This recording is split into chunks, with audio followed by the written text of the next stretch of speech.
seen Yuzong do quite well. And the Milo special, this is the only guy in North America that plays this hero, and for a good reason. This guy's good with the Uranus. He's able to do so much in plenty of different situations, and I think that's the matchup that they were looking for. They locked it in so quickly. Z BTK might be coming out ahead here, but we'll have to see, right? Yeah, we'll definitely have to see.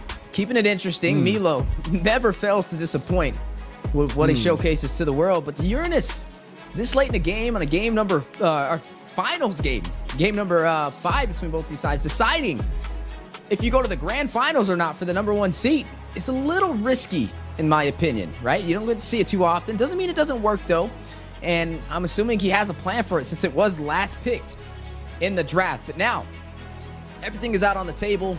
Place your votes, ladies and gentlemen. Let us know which way you think this is gonna go, Gaming Gladiators or the Bloodthirsty Kings. So far it's been a flip of a coin, 50-50. We got to see GG take game number 1, BTK game number 2, GG game number 3, BTK game number 4, taking us to a game number 5. And here we are in the upper bracket finals. Which team will earn their seat into the NACT Grand Finals for Las Vegas? Weezy, it couldn't be any more hyper than this, right? Like game 5, the last series of tonight.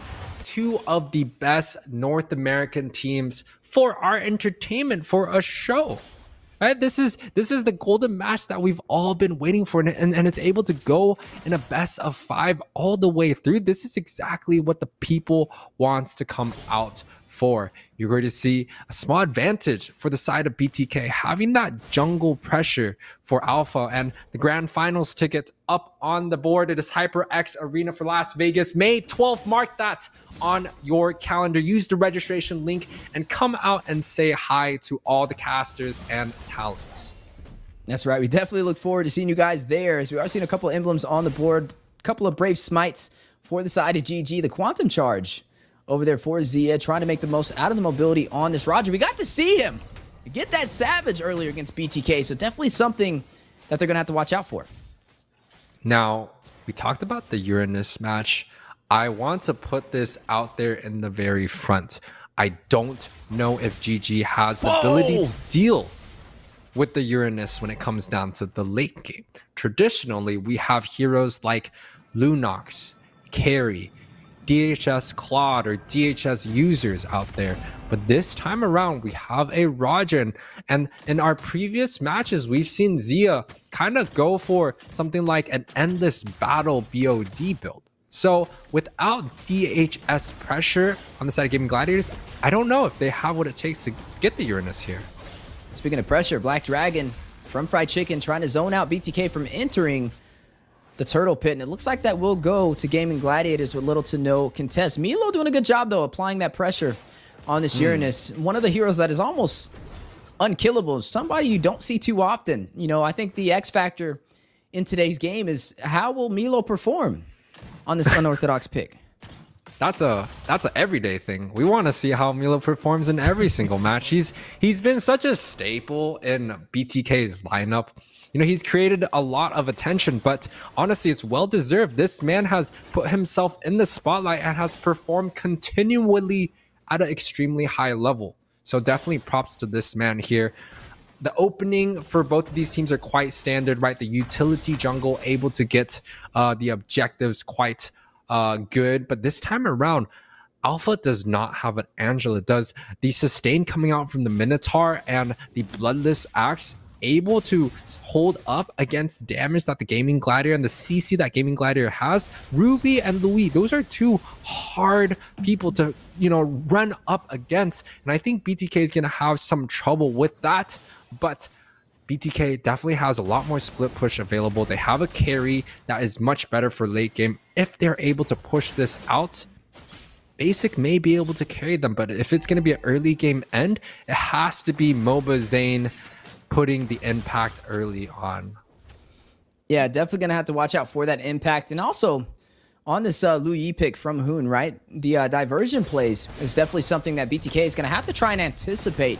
Got to expect the unexpected when you have a Lu Yi on the opposite side of the table. Right now, though, I think another thing to kind of keep an eye on is Basic. He was forced to run this carry. They limited a lot of his marksman potentials.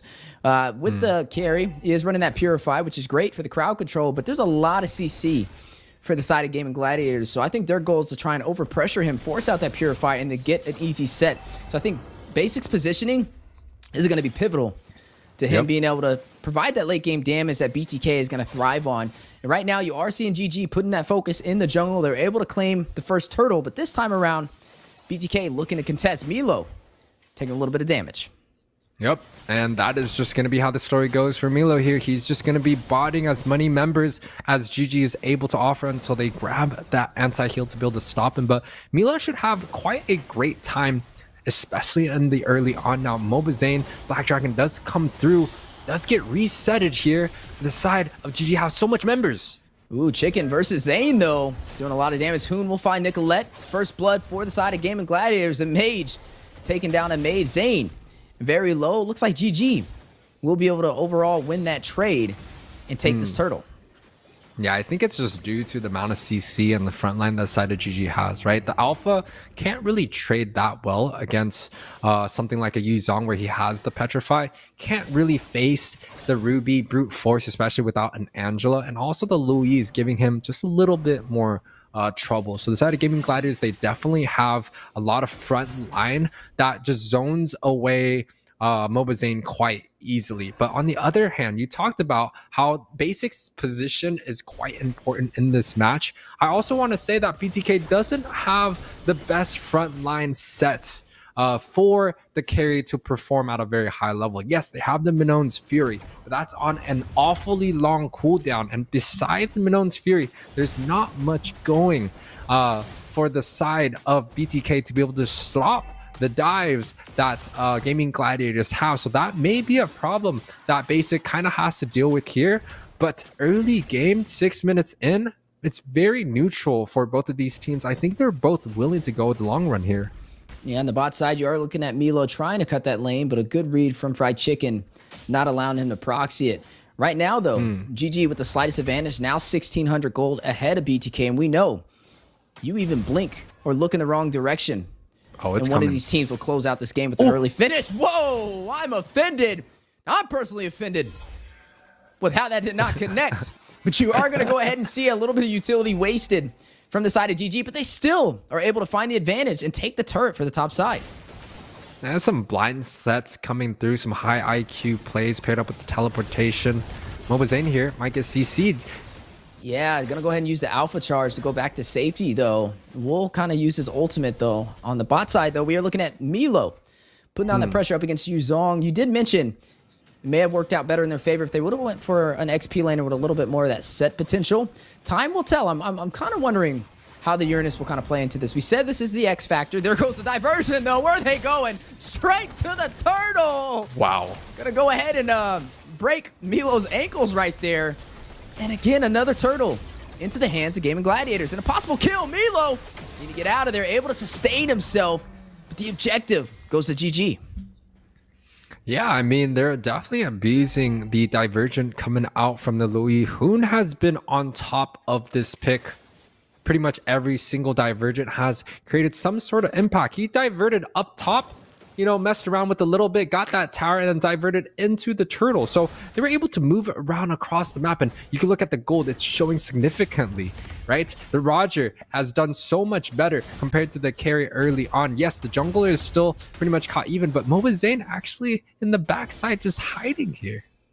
Yeah, you are going to look at the focus now on the bot side for GG, trying to take the opportunity. They have the numbers. They're able to take the top turret, and now the bottom one is in play. Zia will be able to claim it. GG now pushing through onto BTK, looking for some kills. Mobazane need to get out of there, but look at BTK in position to take this fight. Best player will find Mobazane, though, and win that trade. We're not seeing BTK get any trade-offs from these engagements so far.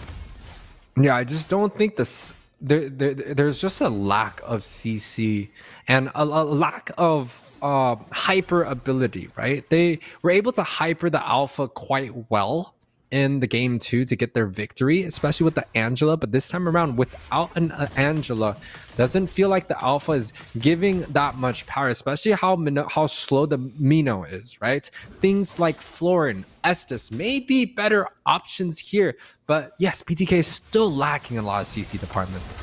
Yeah, speaking of crowd control, Fried Chicken able to find Cobra, not able to get out to safety. Nicolette will fall as well. Zia with the Lycan Pounce will take him down. 4 kills unanswered for Gaming Gladiators, and the tier 2 on the bot side will fall. Yeah, it just feels like GG's draft here is just much better than what BTK can handle in this situation. The Louis Ruby zones out pretty much anyone. The Roger early game already having 1, 0, and 3. Higher impact, way higher than basic, right? The Roger has 4 out of 4 kill participation. He's involved in every single one of these team fights. Again, BTK, especially with the lack of CC that they have in their draft, it's very hard to involve an early game carry with something like that. Versus on the other hand, if they didn't pick up the Minnow, they were able to get something like the Kaja or a Terizla or a Kai, right? They can set up fights near the carry and able to pin things for the carry to have the free hit available. But no, this time around, BTK opted to go for a little bit more damage, a little bit more matchup in favor. Yes, Uranus, very, very hard to deal with, but maybe with the new anti-heal items, it might just not be that much of an issue. Well, if they can survive to the late game, I think that's where Milo can profit. But Hoon, planning on finishing this early, will shut down Milo in the mid lane. Look at the diversion play. We'll be able to take the turret in the mid lane, and now the conceal. Oh, I'm offended for the double set. Leads to the double kill. Zia once got the Savage, now looking to get another one. 2 kills on the board for him right there. GG, 7-0 overall. Yeah, it's a little bit one-sided at this point. It's almost it's an 8K gold lead 10 minutes in. One of the biggest leads that GG has had this early on. Whoa! And they're just going for it. Yeah, they're going in for the kill, for the finish.